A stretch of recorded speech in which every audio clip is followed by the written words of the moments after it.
베스도가 벨릭스를 대신해서 후임으로 온 이유를 이 성경에서는 우리가 읽을 수가 없습니다. 유대인들의 역사가들에 따르면은 이 바울의 문제에 너무 우유부단한 그런 것에 대한 유대인들의 로마 정부에 대한 항의, 거기에 영향이 있었다고 전언을 합니다. 그런 만큼 부임하자마자 예루살렘으로 올라갔고, 역시 유대의 대제사장들과 지도자들은 여전히 바울의 일 처리를 들고 나오는 것을 오늘 본문에서 우리가 볼 수 있습니다. 사람들이 가장 강하고 끈질긴 의지는 사실 종교로부터 나옵니다. 그것이 옳건 그름을 막론하고 한번 세뇌된 종교적인 신념은 세상을 떠날 때까지도 버리지 못하고, 그런 이유에서 진리에 길들여 있다면 더할 것 없이 감사해야 되겠지만 잘못된 교리에 길들여지면 바리새인들이나 사두개인들처럼 평생을 고침받지 못하고 세상을 떠난다고 하는 데서 대단히 무서운 일입니다. 또 그런 입장에서 우리가 잘못된 것이 있다면 하나님 앞에 마음을 열고 고침을 받을 수 있는 그런 자세가 되어야 될 것입니다. 이 유대의 종교 지도자들은 새로운 총독이 들어오자 말자 자신들의 잘못된 욕심부터 관철시키려고 하는 것을 봅니다. 사람을 살리는 일도 아닌 죽이는 일에 역시 자기가 품고 있었던 생각들을 버리지 못하고 그대로 새로운 총독 앞에 내놓는 모습을 보는 거죠. 이래서 우리가 현실적으로 처해 있는 형편입니다마는 이북의 혁명 교육이 무섭고 안타깝습니다. 거의 아마 종교화된 김일성이라든가 김정일 숭배는 반세기의 역사가 흘러서도 오히려 더욱 강화되어 갈 뿐임을 보면서 같은 맥락에서 그런 걸 생각할 수가 있겠습니다. 잘못된 이단에 빠져 있는 사람들은 아무리 바른 교훈을 가르쳐 줘도 버리지 못하고 그것에 맹종하다가 세상을 뜨는 것을 보면 참으로 안타깝고, 그런 걸 보면서 바른 진리에 순종할 수 있는 열린 마음은 더욱 감사하고 찬양 드릴 이유가 되는 것입니다. 결국 이미 바울에게 계시된 사도행전 23장 11절에 그날 밤에 주께서 바울 곁에 서서 이르시되 담대하라, 내가 예루살렘에서 나의 일을 증거한 것 같이 로마에서도 증거하여야 하리라 하는 주님께서 보여주신 비전처럼 바울의 로마행은 이 베스도에 의해서 이루어지고 이 과정도 하나님의 뜻을 성취하는 역사였다고 그렇게 받아들여지게 됩니다. 하나님의 뜻이 이루어지는 것은 항상 일정하지 않다는 거지요. 전혀 엉뚱한 방법으로 로마에 가서 증거할 것이다 그랬는데 바울이 말씀을 전하는 사자로 로마에 가는 것이 아니라 죄를 뒤집어 쓴 죄수로서 로마에 들어가서 결국 그 일이 성취되는 것을 보면 참으로 하나님의 섭리는 우리가 다 헤아릴 수가 없다, 그런 걸 생각하게 됩니다. 첫 번째 말씀은 1절에서 5절 내용을 보겠는데, 베스도에 유대에 부임한 첫 소임을 거기서 봅니다. 아무래도 베스도는 자신의 이삿짐을 풀자 말자 예루살렘으로 올라간 것 같습니다. 자신이 통치해야 할 수도이면서도 독특한 종교적인 열심으로 로마 정부에 반항해 오는 저들을 주동하는 사람들이 예루살렘 성전과 함께 역시 이 도시에 포진해 있기 때문이었고, 이들의 협조 없이는 베스도도 그의 정치적 생명이 순탄치 않을 것이기 때문에 여장을 풀자 말자 예루살렘을 찾는 것으로 그렇게 보입니다. 그러나 베스도가 예루살렘의 종교 지도자를 만난 첫 번째 과제는 역시 바울을 죽이고자 하는 요구에서 이 새로 부임한 총독은 조금은 의아해하지 않았을까, 그런 생각을 하게 됩니다. 대제사장과 유대인 중 높은 사람들이 바울을 고소할세 유대 고관 대작들이 맨 먼저 베스도 총독에게 가지고 온 것은 역시 고소였습니다. 그것도 이방인이나 타민족이 아닌 자신의 동족을 고수하고 있는 유대 지도자들을 보면서 베스도는 과연 무엇을 생각할 수 있었을까? 그런 제 나름대로 한번 상상을 하게 됩니다. 자신의 동족을 고발하는 종교 지도자들을 보면서 말이죠. 베스도의 호의로 바울을 예루살렘으로 옮겨 보내기를 청하니 이는 길에 매복하였다가 그를 죽이고자 함이로라. 이 3절에 오늘 말씀이 그렇게 연결이 되죠. 유대인들은 부임지에 도착한 이 이방 총독에게 호의를 바라고 있는데 그것이 가이사랴에 가 있는 바울을 다시 예루살렘으로 옮겨오기를 청하는 것이었다는 겁니다.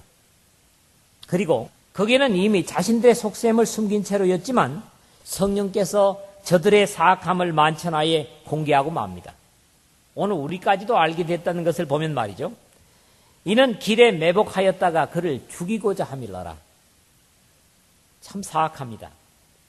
바울을 죽이기 전에는 먹지도 않고 마시지도 않겠다고 40명이 맹세를 했던 유대인들, 23장 12절 그리고 14절에서 이런 내용을 볼 수 있습니다만은 좋은 기회를 다시 만난 사람들처럼 이번에는 절대로 실패하지 않으리라는 기대로 이 새로운 총독의 마음을 떠보고 있습니다. 역시 거절당하는 것은 총독의 자존심 문제도 있겠지만은 역시 하나님의 선한 역사를 위한 보호였다. 우리가 믿음으로 본다면 그렇게 봐야 될 것 같습니다. 그러나 베스도는 처음부터 저들과의 기싸움에서 지지 않으려고 합니다. 베스도가 대답하여 바울이 가이사랴에 구류된 것과 자기도 미국에 떠나갈 것을 말하고 이 4절에 그렇게 거기에 응대를 하는데요.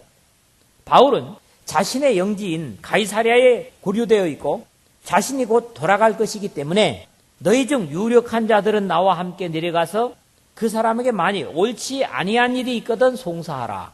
이 5절에요. 오히려 자신의 권력에 도전하는 듯한 이들의 요청을 보기 좋게 거절을 하고 맙니다.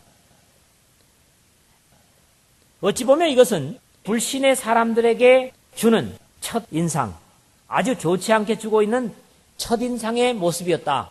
그렇게 보여집니다. 왜 이들이 그랬을까? 또 이런 모습들 속에서 우리가 세상 사람들에 대해서 믿음의 사람으로서 첫인상은 어떨까? 이런 걸 생각하게 됩니다. 그것은 하나님의 뜻을 찾기보다는 자신들의 욕심을 관철시키려는 데서 그렇게 되었고 오늘 우리 시대에도 다르지 않을 것이다. 그렇게 생각을 합니다. 하나님의 뜻을 찾는다면 이런 수치스러운 일은 안 할 겁니다. 적어도 자기의 욕망을 관철시키려고 하는 그런 생각들 때문에 이방의 총독에게 부끄러운 모습으로 하나님의 약속의 예루살렘 도성의 종교 지도자들이 비춰지고 있는 것을 우리가 보는 거지요. 그래서 바울은 이런 경계를 주는 것입니다.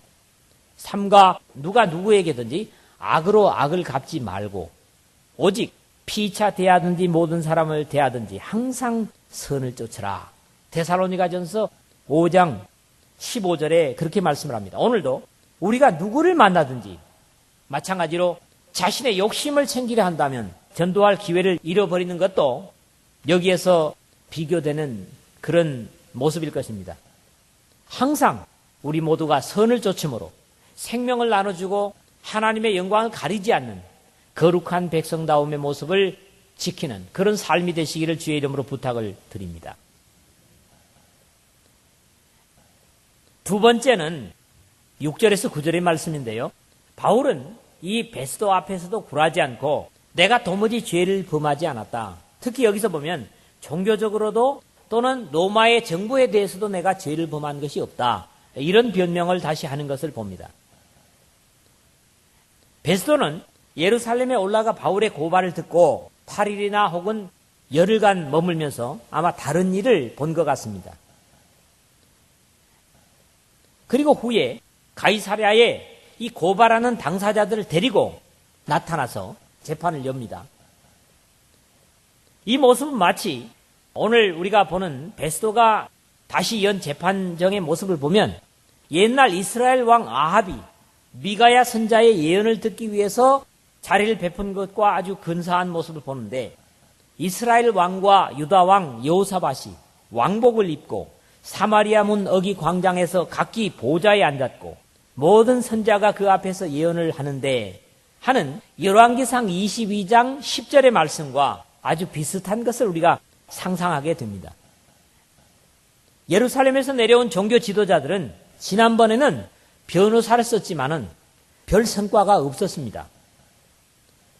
이번에는 많은 수로 밀어붙여보려는 그런 뜻한 어떤 인상을 우리에게 주고 있는데 중대한 어떤 죄목을 꾸며서 바울을 고소하지만 2년이란 세월이 이미 흐른 뒤였기 때문에 더욱이 증명할 수 없는 것으로 사실이 아닌 거짓을 가지고 바울 사도를 모함하고 있기 때문에 전혀 이 베스도에게도 호소력을 갖지 못하는 것을 봅니다.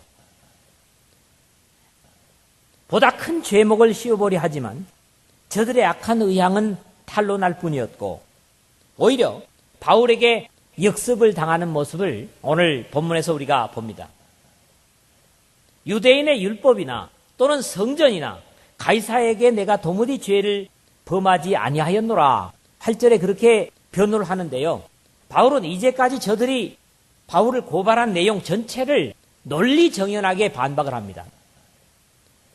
이 세 가지가 우리가 앞에서 이미 봤던 대로 21장 21절에 보면 이것은 예루살렘에 올라갔을 때 같은 신앙의 사람들이 유대인들이 생각을 품고 있는 것을 그렇게 표현하는 내용입니다마는 내가 이방에 있는 모든 유대인을 가르치되 모세를 배반하고 아들들에게 할례를 하지 말고 또 규모를 지키지 말라 한다 함을 저희가 들었도다. 결국 유대인들이 가장 자랑스럽게 여기고 있는 율법에 대해서 바울이 이런 일을 했다고 저들이 생각을 했고요. 그 다음에 조금 뒤에 21장 28절 29절에 보면 외치되 이스라엘 사람들아 도우라. 이 사람은 각처에서 우리 백성과 율법과 이곳을 회방하여 모든 사람을 가르치는 그자인데 또 헬라인을 데리고 성전에 들어가서 이 거룩한 곳을 더럽게 하였다 하니 이는 저희가 전에 에베소 사람 드로비모가 바울과 함께 성내에 있음을 보고 바울이 저를 성전에 데리고 들어간 줄로 생각함이더라. 이렇게 성전을 이방인으로 더럽혔다고 하는 그런 역시 모함이었죠.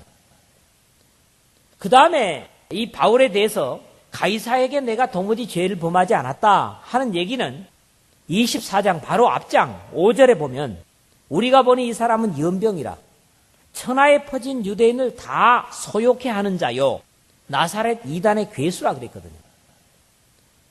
이 세 가지를 조목조목 반박하는 그런 내용이 바로 율법이나 성전이나 가이사에게 내가 도무지 죄를 범한 적이 없다. 이렇게 변론을 하는 것이죠.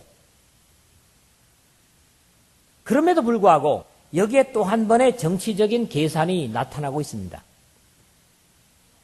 예루살렘에서 바울을 예루살렘에 데리고 와서 재판을 받게 해달라.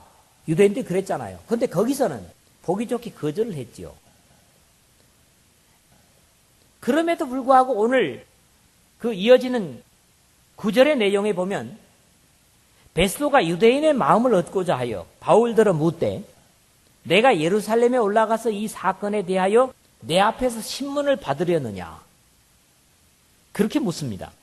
이것은 사실 유대인들이 바울을 죽이고자 제안했던 것들이었는데 이 베스도는 벨릭스처럼 유대인들의 환심을 사고자 이런 사리에 맞지 않은 제안을 내놓고 있는 것입니다.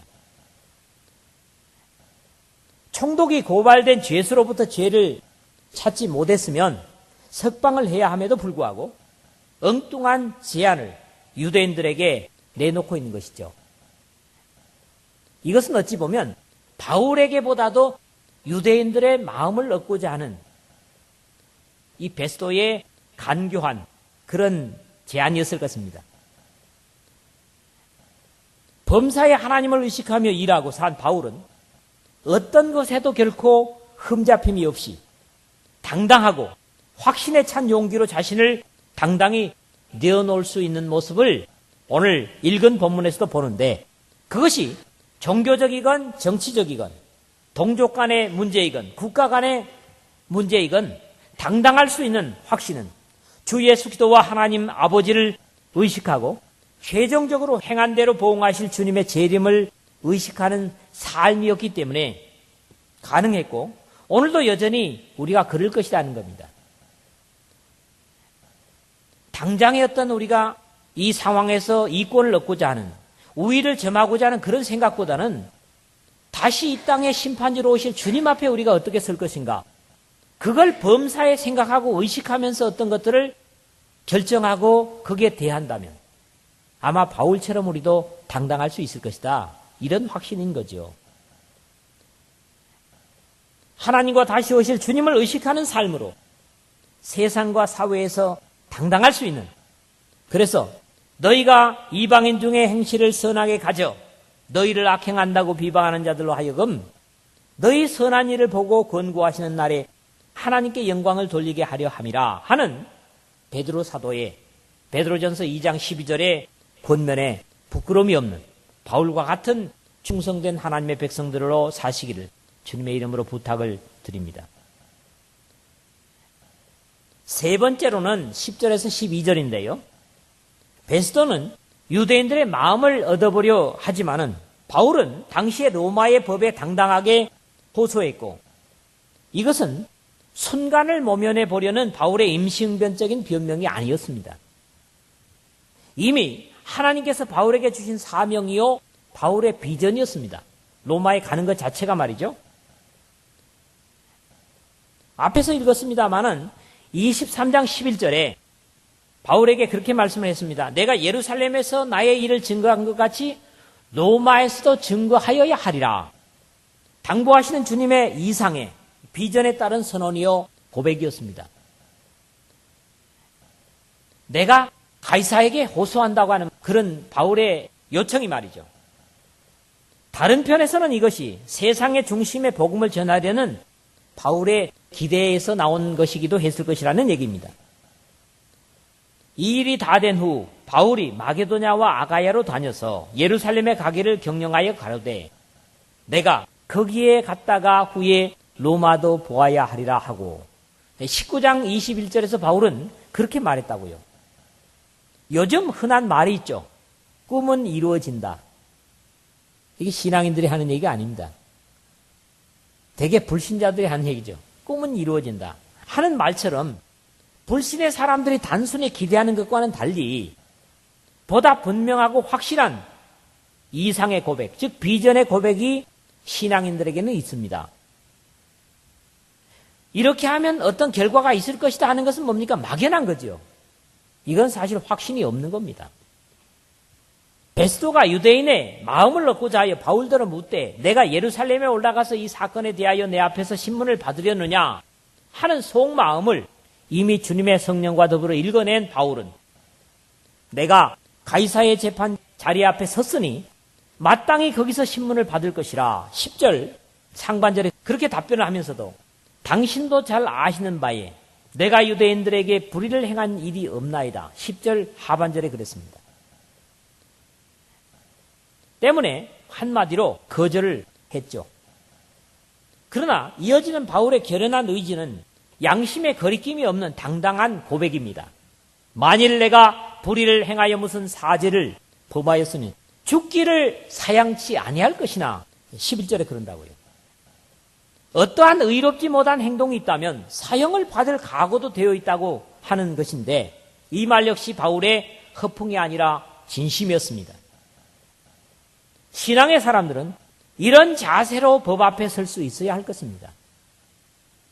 범죄를 하지 않아야 되겠지만 범죄를 저질렀다면 그것에 대한 대가를 받아야 되겠다고 하는 그것이 역시 바울과 같은 이런 굳건한 신앙의 모습으로 사람들에게 보여질 것이라는 거지요. 그것을 오히려 도피하고 피해 나가려고 하는 것은 신앙의 올바른 모습이 아니라는 겁니다. 만일 이 사람들이 나를 송사하는 것이 다 사실이 아니면 누구든지 나를 그들에게 내어줄 수 없었나이다. 11절 중간에 그렇게 말씀을 하죠. 죄가 있다면 형벌을 달게 받겠다는 자세와 더불어서 억울하게 고소를 당했다면 역시 법의 보호를 받아야 되겠다는, 그것도 로마의 법정의 주장은 누명을 씌운 자들에게 자신을 내어주는 것이 현행법으로 옳지 못하다는 논리로, 그러므로 자신이 보호받는 것 또한 바른 법의 적용이라는 그런 변호입니다. 그리고 가이사에게 드디어 상소를 합니다. 어떤 지방법원에서 판결을 받아가지고 우리가 아는 대로 명쾌한 어떤 판결이 안 됐다고 생각할 때는 상소를 하죠. 그게 이제 고등법원으로 가고, 고등법원에서도 역시 판결이 마음에 들지 않으면 대법원에 상소를 하게 되는데, 여기 어떻게 보면 로마의 가이사에게 상소하는 것은 최종적인 법정으로의 상소입니다.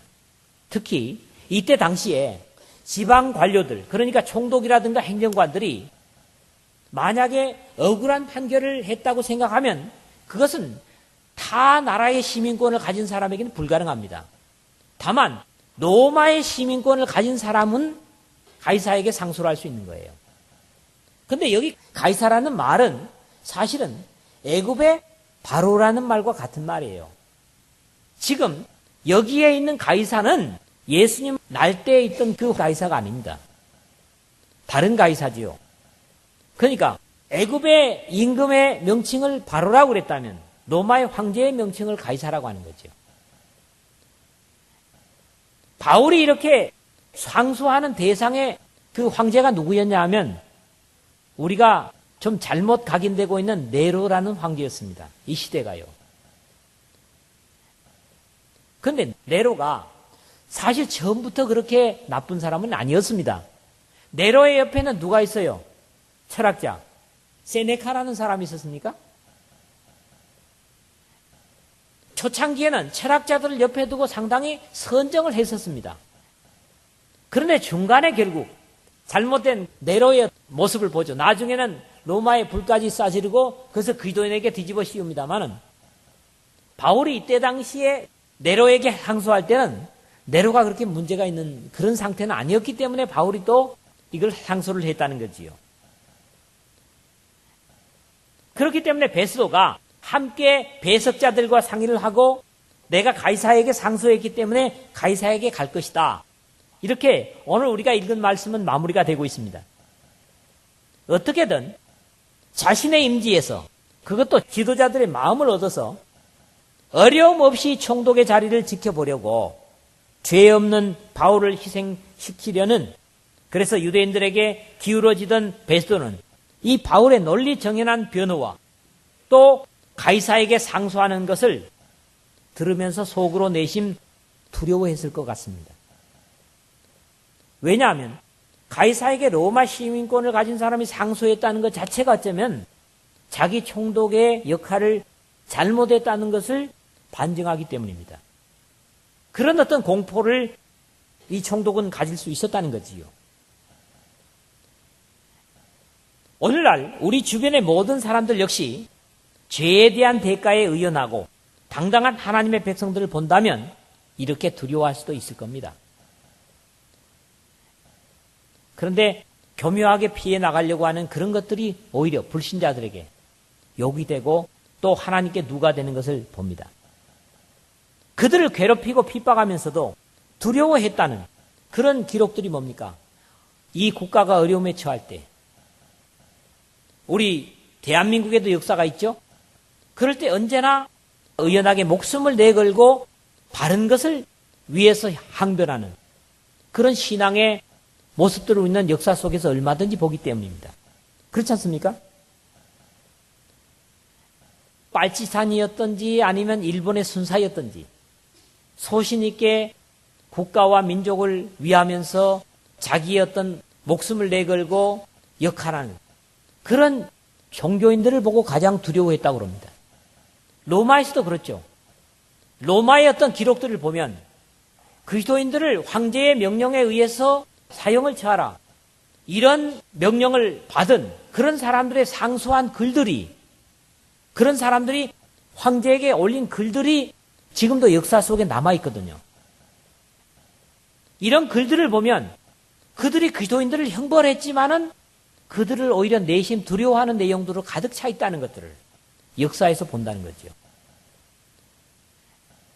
그건 왜냐 하니까 도무지 어떤 불의에 대해서 두려워할 줄 모르는, 목숨을 앗으려고 하는 것에 대해서도 두려워할 줄 모르는 그런 모습들 때문에 그들을 처형하는, 그들이 오히려 공포를 가지고 대했다는 그런 기록들을 본다는 거지요. 이것은 비단 로마의 얘기뿐만이 아니고 우리나라의 6.25 때라든가 일제치하의 강점기에서도 이런 일들을 우리가 역사 속에서 보는 사실들입니다. 오늘 우리는 오히려 고난을 피하려 하고 권력의 힘을 이용하려는 야비함 때문에 세상 사람들이나 옳지 못한 사람들의 비웃음을 사고 있는 그런 일들도 있습니다. 오늘 우리도 역시 십자가를 의지하고 사는 믿음의 사람들이 자성해야 될, 그래서 무사 안일하게 현실을 도피하려고 하는 것보다는 참으로 우리를 위해서 십자가의 고난을 당하시고 이 땅에 다시 오실 예수 그리스도 앞에 주님께서 십자가를 진 것에 대한 대가로서 우리의 생명을 기꺼이 내놓음으로써 당당할 수 있는 그런 신앙의 사람들이 되어야 되겠다는 것을 마지막 부분에서 우리가 말씀을 보게 되는 겁니다. 말씀을 맺습니다. 결국 로마의 정치가들은 벨릭스였든지 베스도이든지 다르지 않았습니다. 의로운 사람들을 희생시키면서라도 자신의 안녕을 지키려는 것에는 꼭 같음을 봅니다. 또 간교한 사람들은 이런 그들의 권력 의지를 이용해서 자신의 원하는 것을 손에 넣으려고 하는 일종의 거래가 이루어지고 이런 주고받음은 어느 역사에서나 다르지 않습니다. 그러나 예수 그리스도나 그의 충성된 종들은 달랐습니다. 오히려 회유하고 협박에도 흔들림이 없이 진리 편에 서서 하나님을 의식했고 오늘 우리에게도 주님은 자신이 무지하게 십자가를 지심으로 우리를 사신 것처럼 우리로 하여금 바울처럼 그러기를 기대하고 계실 것입니다. 그렇기 때문에 더욱 타협하지 말고 하나님의 공의를 믿으며 세상을 향해서 당당한 그리스도인들을 필요로 하는 시대에 우리가 살고 있음을 의식할 필요가 있습니다. 부패된 세상과 적당히 결탁해서 무사 안일하게 인생을 살려고 하는 타협보다는 어느 누구 앞에서도 부끄러움 없이 당당한 자신의 백성을 주님은 기대하고 계실 거라는 거지요. 그것이 바로 법 앞에 당당하게 무죄를 외칠 수 있고 범법하였다면 죄값을 치르겠다고 하는 그런 비굴하지 않은 자세로 죄를 범한 것이 있다면 죽임도 수용하겠다고 하는 그런 용기로 당당히 가이사의 법정, 로마 법정에 서 있는 바울 사도로부터 우리가 배워야 될 부분이라는 겁니다. 이 시대에 어찌 보면 이런 하나님의 백성들이 없어서 하나님의 교회가 또 믿음의 사람들이 비난을 받는 일들은 많이 있다고 봅니다. 그렇기 때문에 우리가 이런 시대에 살고 있다고 하는 것은 역시 우리가 이런 모습을 회복해서 하나님의 영광에 부끄러움이 없어야 되겠다고 하는 그런 어떤 하나님의 명령을 우리는 오늘 이 말씀을 통해서 각자가 들었으면 합니다. 하나님 앞에 점도 없고 부끄러움 없이 마지막에 다시 오실 주님 앞에 내가 주님께서 나를 위해서 피를 흘리신 것 때문에 나도 이렇게 주님을 위해서 살았습니다. 이런 고백을 드릴 수 있는 이 말씀과 함께하는 여러분 모두가 되시기를 주님의 이름으로 부탁을 드립니다.